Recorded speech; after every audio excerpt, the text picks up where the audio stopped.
SBI కొత్త scheme Har Ghar Lakhpati. దేశ ప్రజల్లో అత్యంత నమ్మకమైన బ్యాంకుగా కొనసాగుతున్న state bank of India SBI తమ కస్టమర్ల కోసం అదిరిపోయే పథకాన్ని ప్రవేశపెట్టింది. ఎప్పటికప్పుడు సరికొత్త స్కీమ్స్ను లాంచ్ చేస్తూ డిపాజిటర్లను పెంచుకునే ఎస్బీఐ ఈసారి హర్ ఘర్ లఖ్పతి పేరిట రికరింగ్ డిపాజిట్ ఆర్డీ స్కీమ్ను తీసుకొచ్చింది.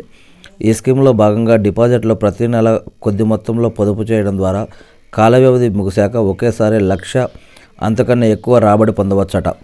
ప్రతి ఇంటిలో 1 లక్షాధికారి ఉండాలనే ఉద్దేశంతో ఈ పథకానికి ఆ పేరు పెట్టినట్లు తెలుస్తోంది. ఈ స్కీమ్ ద్వారా కస్టమర్లు ఒక ప్రణాళిక ప్రకారం పొదుపు చేసుకునేందుకు వీలు ఉంటుంది. అలాగే ఫైనాన్షియల్ ప్లానింగ్ అనేది అలవాటు అవుతుంది. ఈ పథకం కాల వ్యవధి 3 నుంచి 10 ఏళ్ల వరకు ఉంటుంది. వడ్డీ రేటు సాధారణ పౌరులకు 6.5%, 6.7% మధ్యలో, సీనియర్ సిటిజన్లకు 7 నుంచి 7.25 ఉంటుందట. ఎస్బీఐ ఉద్యోగులకు సాధారణ పౌరుల కన్నా 1% ఎక్కువ వడ్డీ లభిస్తుందట. ఈ పథకంలో 10 ఏళ్లు నిండిన భారతీయ పౌరులు ఎవరైనా చేరవచ్చు. లఖ్పత్ ఆర్డీ పథకంలో వ్యక్తిగతంగా లేదా జాయింట్గాను చేరవచ్చు. 10 ఏళ్లు నిండిన మైనర్లు కూడా వారి తల్లిదండ్రుల సంరక్షణలో ఈ పథకంలో చేరవచ్చు.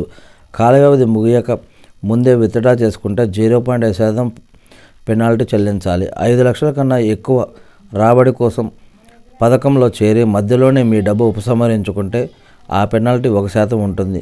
సకాలంలో చెల్లింపులు చేయలేకపోతే ప్రతి 100 రూపాయలకు నెలకు రూపాయన్నర చొప్పున పెనాల్టీ విధిస్తారు. వరుసగా 6 నెలల పాటు ఇన్స్టాల్మెంట్లు చెల్లించకపోతే ఆ ఖాతాను మూసివేస్తారు. ఆ తర్వాత జమ అయిన డిపాజిట్ మొత్తాన్ని చందాదారుడి బ్యాంక్ ఖాతాకు బదిలీ చేస్తారట. ఈ పథకంలో మనకు ఎంత రాబడి కావాలో ముందే నిర్ణయించుకొని దాని ప్రకారం పొదుపు చేయాల్సి ఉంటుంది. మనం ఎంచుకున్న కాల వ్యవధి 1,00,000 కావాలంటే నెలకు ఎంతెంత చెల్లించాలో ఈ కింద ఉన్న టేబుల్లో మనం చూడవచ్చు. కాల వ్యవధి 3 నుంచి 10 సంవత్సరాల మధ్యలో, ప్రతి నెల చెల్లించాల్సిన మొత్తం రూపాయలలో, సాధారణ పౌరులు అయితే ఎంత, సీనియర్ సిటిజన్ అయితే ఎంత అనేది ఇక్కడ చూపించడం జరిగింది.